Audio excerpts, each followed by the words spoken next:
আসসালামু আলাইকুম dear viewers, আশা করি সকলে ভালো আছেন। আজকে আমরা ওপেক ভুক্ত যে দেশসমূহ রয়েছে অর্থাৎ Organization of the Petroleum Exporting Countries অর্থাৎ যে 13টি দেশ সারা বিশ্ব জুড়ে পেট্রোলিয়াম রপ্তানি করে থাকে, এটির যে সংগঠন রয়েছে ওপেক, এই ওপেক ভুক্ত দেশসমূহ সম্পর্কে জানবো এবং তাদেরকে কিভাবে সহজে মনে রাখা যায় সেরকম একটি টেকনিক ফলো করবো আজকে আমরা। চলুন শুরু করা যাক। টেকনিকটি হচ্ছে যে লাভ আছে সুখ নাই করবো, অর্থাৎ একজন গিন্নি হয়তো পাশে কাউকে বলছে যে ভালোবাসা আছে বা লাভ আছে কিন্তু সুখ নাই করবো, অর্থাৎ ভালোবাসা আছে বা লাভ আছে কিন্তু কোনো সুখ নাই।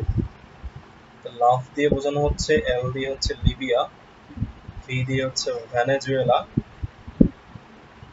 ই দিয়ে হচ্ছে ইকুয়েটোরিয়াল গিনি অর্থাৎ নিরক্ষীয় গিনি, ইকুয়েটোরিয়াল গিনি অর্থাৎ নিরক্ষীয় গিনি। সুখ হচ্ছে Saudi Arabia, S for Saudi Arabia অর্থাৎ Saudi Arab, U for United Arab আমিরাত এবং কে ফর কুয়েত অর্থাৎ সৌদি আরব, সংযুক্ত আরব আমিরাত এবং কুয়েত। তাহলে লাভ আছে সুখ। নাই, নাই দিয়ে হচ্ছে N for Nigeria, A for Algeria, A for Angola, I for Iraq, I for Iran, কোগো, কো দিয়ে হচ্ছে কঙ্গো, গো দিয়ে হচ্ছে গ্যাবন অর্থাৎ লাভ আছে সুখ নাই কোগো। এটা দ্বারা মূলত আমরা এই 13টি দেশকে খুব সহজে মনে রাখতে পারি।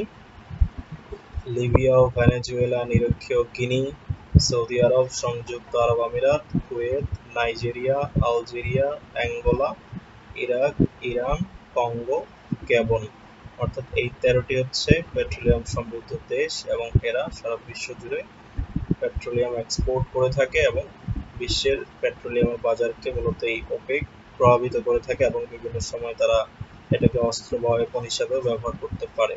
তো ভিউয়ার্স, আমরা এই একটি টেকনিকের মাধ্যমেই এই 13টি তেল সমৃদ্ধ এবং রপ্তানিকারী যে দেশ রয়েছে এগুলোকে আমরা খুব সহজভাবে মনে রাখতে পারি। ধন্যবাদ সবাইকে। ভিডিওটি ভালো লেগে থাকে অবশ্যই লাইক, কমেন্ট এবং চ্যানেলটিতে সাবস্ক্রাইব করে থাকবেন। ধন্যবাদ সবাইকে।